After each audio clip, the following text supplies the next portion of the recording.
A very good morning, everyone. So, today's lecture is about mouth preparation in removable partials.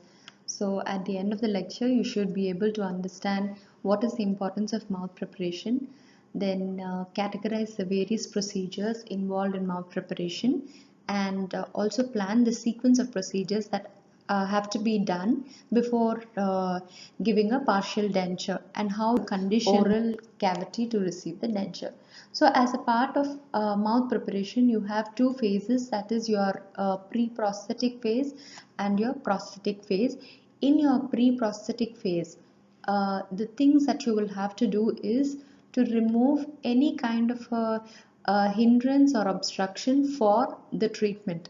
Then if you have considered a treatment plan and you have come up with a plan to give any denture or a partial or a metal based denture. So if there is some root stumps or if there is any tooth that is migrated into the space or mesial tilting of the tooth or any root stumps that are present, all of these things can be a hindrance to the processes that you are going to construct. So once you have done the diagnosis and you have come up with a treatment plan, these things which can interfere with the treatment plan have to be taken care of. Then you need to relieve any pain or any infection that is present. Then you have to do a thorough periodontal therapy for the remaining teeth so that they have a viable condition even after a period of time. Then any oral surgical preparations, meaning any kind of like overgrowths or any tissue irritations, if any of that sort is present, any lesions are present, then they have to also be eliminated. Then next comes your conditioning of abused and irritated tissues. So sometimes the dentures, patients, due to lack of awareness, or either it is because that they prefer not taking out the dentures because they don't want to appear edentulous in front of anyone. They try to use the dentures overnight and for a prolonged period of time without removing it. Or sometimes, when the patient visits any quack, they kind of do this. It's which is very common practice in any of the places in the underdeveloped countries. So they mix cold cure material and they intraorally place it in the patient mouth like a denture, like a fixed denture using the support of the remaining teeth. Then comes the correction of your occlusal plane. Now once one tooth has been extracted, the tooth opposing to that particular tooth will not have a vertical stop, and hence you will have to make sure that there is not much supra-eruption, and if it has supra-erupted, then you will have to do the correction of the occlusal plane. And then as a part of your prosthetic procedure, if you're doing a cast partial denture, you will have to come up with a design for the denture, then any kind of a receipt preparation or either guide planes preparation, or if any undercuts are required, these things have to be done in the. So mouth preparation includes procedures in four categories. All of them are equally important, out of which the first one is your oral surgical preparation. The next is the conditioning of abused and irritated tissues, then periodontal preparation and preparation of the abutment teeth. Objectives of all these procedures involved in all four areas are to help bring the oral cavity or the condition of that particular patient to optimum health, and also eliminate any kind of a condition that would be detrimental to the success of. Next, as a part of oral surgical preparation, the kind of procedures that you will have to do are extractions, removal of residual roots, impacted teeth, then malpose teeth, cysts and odontogenic tumors, then muzzle attachments and frenum, high frenal attachments, or bony spicules that are present post extraction because of uneventful healing, then exostosis, and also tori or either hyperplastic. So extraction. Now, if you look at the picture, such kind of teeth which cannot be restored, which cannot be treated by any endodontic procedures, have a very poor prognosis, and they have to be extracted, and because they cannot serve the purpose of restoration. So these kind of teeth cannot be included in the RPD design. So that is why you need to remove kind of hopeless teeth. Next comes your residual roots adjacent to the abutment teeth. If there are any residual root stumps, so for this the only way you can find out is that have a thorough radiographic examination. So when you are doing a thorough radiographic examination, you will be able to find out that there are some amount of residual roots which may contribute to either progression of periodontal pockets or resorption of bone in that particular next is your impacted teeth. So sometimes these impacted teeth may be long standing, and these impacted teeth will have to be considered for removal. Sooner or later they might cause any complication, and especially when they are adjacent to a strong tooth which does not have any problems, it might cause food impaction and later caries progression. So such kind of teeth have to be extracted. So the periodontal implications for these impacted teeth are more or less similar to those of the retained roots which we out in the previous slide. So next is your malpose teeth. So as I mentioned, if there is a poor oral hygiene, and as you see in these pictures, you can see that the oral hygiene index of this patient is very poor, and unless you have removed the plaque and you have been waiting and watching, you cannot give the prognosis of this particular case. So such kind of teeth might have to be either treated first thoroughly by periodontal therapy, and then followed by extraction if the prognosis is very poor, because these abutment teeth are teeth beside which the artificial teeth are going to come will determine the path of insertion for the RPD, and also it is very difficult to establish a guide plane, which makes it very difficult to insert and place the RPD. So, and next is your muscle attachment and the frenal attachment. So as a result of the loss of bone height, like for example your mandibular resorption in complete denture patients, these muscle attachments, they come over the crest of the ridge. So every time a patient is wearing his denture and the denture is moving towards the ridge area, what happens is this begins to impinge in that particular area and it causes pain. So such kind of attachments, you will either need to do any procedures, surgical procedures which can increase the bone height, but these are quite extensive procedures, and so bone procedures like bone grafting and all these procedures can be quite complicated, and at a age at a age where the patient must be the patient must be an elderly person, and they would not prefer any surgical procedures. But you must make sure that you any kind of a procedure must enhance the comfort with which the patient will be able to wear the removable partial denture. And next is your bony spicules. So post any uneventful extraction of teeth, there might be sharp edges that might be retained in the oral cavity. So those kind, and which might lead to knife edge ridges, which are not very comfortable for the design of a removable partial denture. So these kind of ridges will have to be taken care of by doing a surgical procedure and orthodontic. That is your shaping of the bone. Next is your exostosis and tori.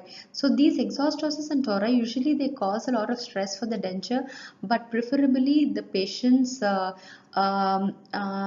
do not want to go for extraction, or sorry, do not go for removal of these particular bones structure, but they rather choose to let it be like that. But sometime in some patients it is non-irritant, but in some patients, but the continuous tissue irritation may cause chronic ulceration. Next is your hyperplastic tissues. So this is seen mainly in areas, the tuberosity area, where there is some flabby tissue, and under the folds of this redundant tissues, either in the vestibule or the floor of the mouth. So removal will of these kind of structures, these hyperplastic tissues, will increase the stability of the denture. It will reduce the stress and strain supporting tissues also. Next, coming to the condition of your tissues. So for a period of time when the patient does not remove the denture, does not maintain hygiene, or sometimes when the denture has been fixed in the patient mouth with the help of cold cure or things like this, the soft tissue that is underneath the denture is subject to constant inflammation and irritation of the mucosa that is covering the denture bearing areas. So and also in areas where like the rugae and the retromalar pad areas, incisor papillae, these are subject to distortion and they do not appear normal. And also things like burning sensation is one chief complaint of the patient, and you see inflammation either on the tongue or the cheeks or the lips. So these are the situations, you know, where they need something called as tissue condition for the tissue. So these will frequently lead to ill-fitting or dentures with poor occlusion, because every time the patient bites, the patient experiences pain, and hence they cannot bite. And however, indirectly they also cause nutritional deficiencies, endocrine imbalances, severe health problems, then diabetes or blood disgrace, and then bruxism. So all of these things have to be you know, considered before you do the treatment. So how do you use these tissue conditioner materials, and what are they meant for? So if you look at it now, this patient has come. This is the picture of a cast partial denture. So you see that maybe that metal area has been exposed because of constant wear, and maybe if you would have seen that the teeth surface is intact and the rest teeth are also all intact and the framework is seated properly in the patient mouth. So in these kind of situations, you can always give a tissue conditioner. This is nothing but a elastopolymer material which can be used for an extended period of time. So this is available as a powder and liquid, which has to be mixed and placed on the denture bearing or the tissue surface. And so once you place it in the patient mouth and you wait for the material to set, what happens is this material, because of the elasticity that it has, it allows the distorted tissue to come back to its original tissue, so the original state. So this is because of constant abuse from the removable partial denture. And once the tissue rebounds and assume its normal form, so these soft materials apparently they have like a massaging effect on the tissues which are constantly under irritation. And also when the patient will bite an occlusion, the forces will be evenly distributed on the edge and as well as the tooth. Next comes your periodontal preparation. So as a part of your periodontal preparation, it is strongly recommended that you know, you have to do a thorough debridement of that tooth if it has any periodontal pockets before you do the extraction. And once the extraction also has been done, the socket has to be cleansed, because if the patients have got significant amount of calculus, it might be on the root surface, and so this has to be thoroughly cleansed. And this helps in limiting the possibility of accidentally dislodging any calculus while extraction. So before itself, if you have debrided the tooth, and this will come, you know, this does not leave any debris in the socket area. Next, the periodontal health of the remaining teeth also have to be evaluated, and if any treatment like root planning or gingival surgical procedures have to be done, should be at the periodontal department. Next is take mouth preparation. So as a part, till now you have seen the surgical preparation and the periodontal preparation. So now as a part of your mouth preparation, what are you going to do? So in the patient mouth, first thing is you have to evaluate and see that there is a proper occlusal plane that is established. If there are any supraerupted tooth or tooth that are intruded because of, if the tooth are intruded because of constant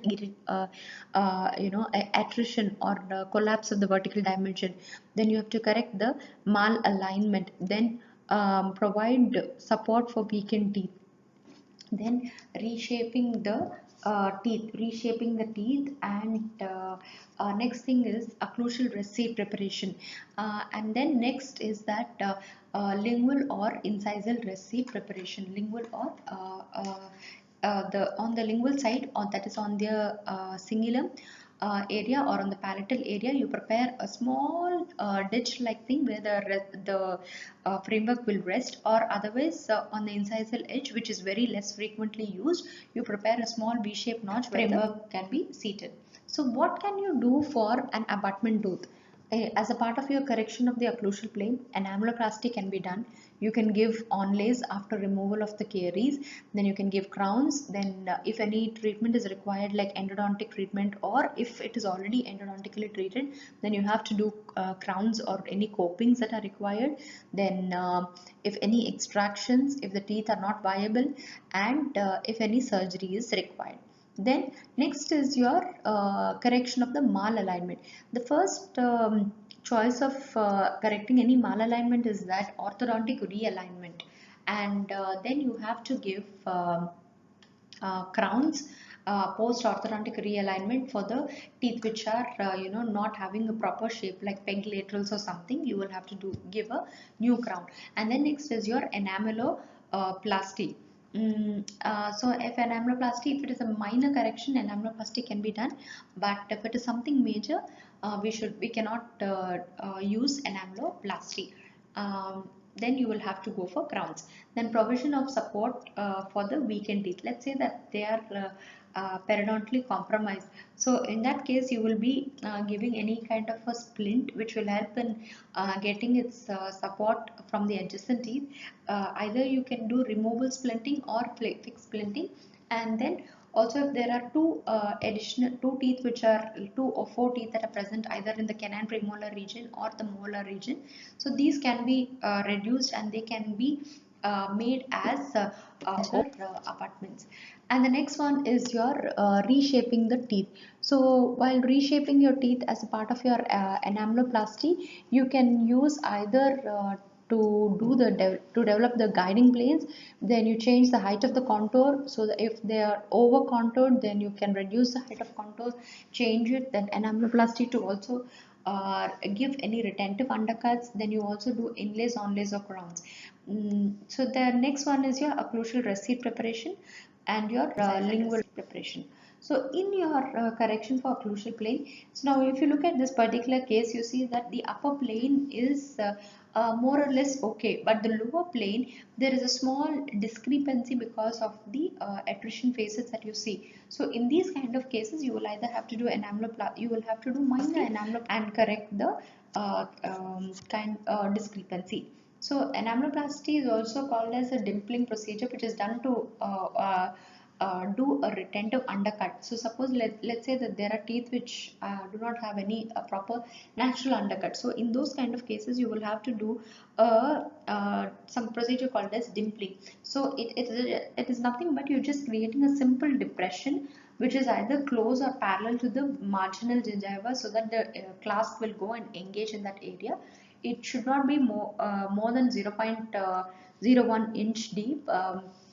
And it should be extended only on the surface of the tooth just above the preparation, and this preparation should be at least 2 mm occlusogingivally, meaning from the and 4 mm mesiodistally. So 2 mm deep and 4 mm mesiodistally. Only then it will serve the purpose. So what are the indications for dimpling? Small retentive undercuts that require modifications, and non-retentive undercuts, and then teeth with nearly plain or straight vertical axial, that is your buccal and the lingual surfaces. The procedure is done by a small round and tapered diamond stone burr, and this burr should be moved anteroposteriorly near the line angle where undercut is to be prepared. Depression should be very gradual and very steep. Now, for example, next thing is how do you modify the tooth is by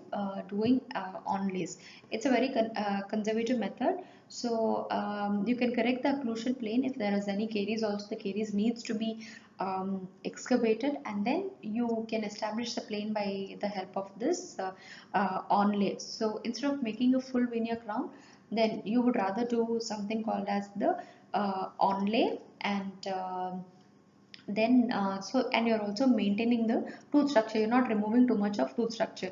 So and then it also engages on the enamel. Next is your crown. So crown is something which needs to be done when you need to harmonize the occlusal plane, where the height of the tooth has either been there is a lot of discrepancy. So in those kind of cases you do crowns, and before the tooth is prepared to receive the crown, then you have to, first thing that you have to do is you need to mount these scars on an articulator, observe the cars, and see if there is uh, uh, a discrepancy. You study the cast. For any procedure for that matter, you should always make sure that you have your primary cast, you study the cast, and only then you decide what is the treatment plan that you are going to do. So once you have studied the cast, you draw with a pencil, and you see how much of preparation has to be done. And once this much preparation has been done, will it be helpful in achieving my proper occlusal plane? That is what you need to assess. If the reduction of the tooth structure is so much so that you might have to involve the pulp also, so then at that point of time a decision must be made whether an endodontic treatment is required or not, and you will have to visit the root canal specialist. Next, correction of the malalignment. So if they are either facially inclined or lingually inclined, or otherwise if there are over erupted teeth or submerged teeth, so in these kind of conditions you need to do some procedure to malalign to reposition these malaligned teeth, and because these definitely interfere with placement of the placement or the removal of the removable partial denture. So any given time, orthodontic realignment is the first treatment of choice to align the teeth if the patient is a very young patient. But because of the time that is involved in doing the orthodontic realignment, and if it is a case where it is an elderly patient, the number of teeth that are retained are very less. The area from where you can get the anchorage is also obviously less. So in those kind of cases, orthodontic realignment cannot be used. And moreover, in elderly patients, the bone changes, the bone maturation would have already happened. So the orthodontic realignment will take more time than more time than the usual. So hence it cannot be used in older patients, but in younger patients, orthodontic treatment can be used. Next, provision of support for the weakened teeth. So as I told you earlier, you can either do fixed splinting or removable splinting. So by taking the support of the teeth that are adjacent to it.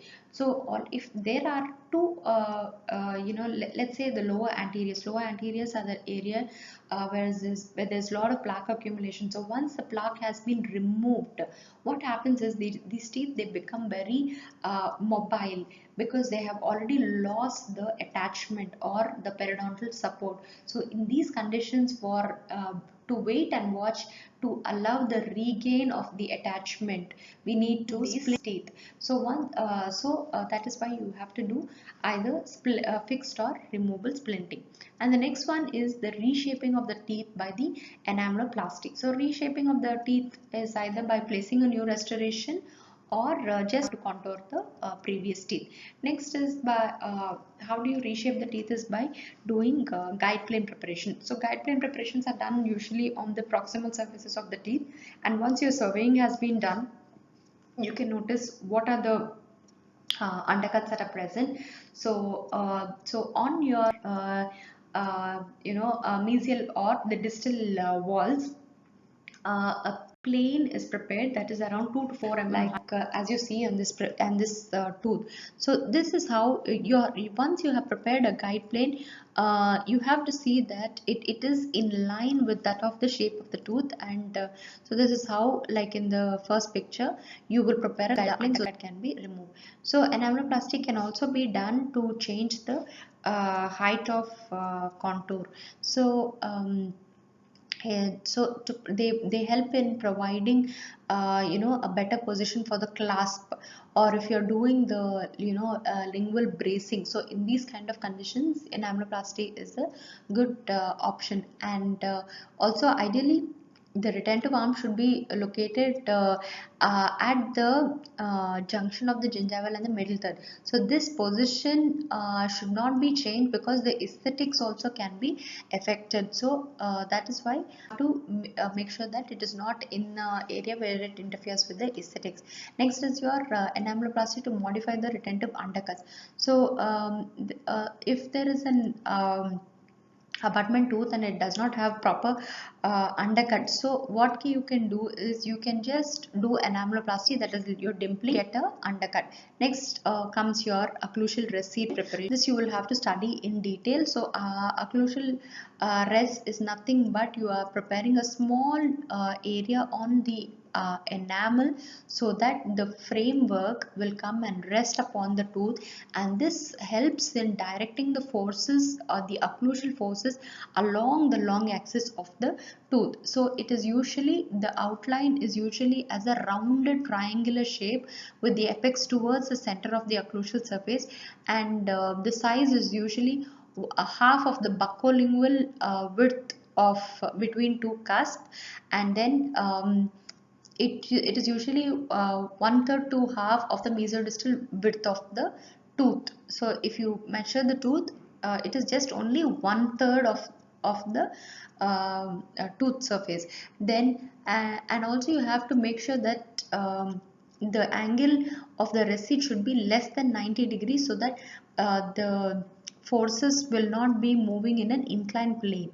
Okay, and the amount of clearance that is required for your recede to be done is 1 to 1.5 mm clearance. Okay, and next is your cingulum seat rest. So on the cingulum seat, as you see on this picture, it is nothing but an inverted V, or a less than a 90 degrees, slightly rounded, and it has to be 1 mm depth. It is usually placed on the canines because the cingulum is very prominent, and it should not be done on any restorative surfaces, but it should be done on tooth structure. Next is your lingual recede form. So in your lingual recede form, the spoon shaped or similar to you know the occlusal recede, more difficult due to incline of the lingual surface. So these what we can do is you can easily incorporate it into the crowns, and they are usually prepared on the mesial half of the canine, where the cingulum recede is where cingulum recede is either contacting and there is no clearance, and if there is a large restoration, you cannot use this, and lack of clearance with the opposing teeth and poor cingulum. Only when these are the conditions, then you will have to use a incisal recede. And next is your incisal res. So they are very less commonly used because they will interfere with the aesthetics, and they are placed at the incisal, mesio-incisal or distal line angle.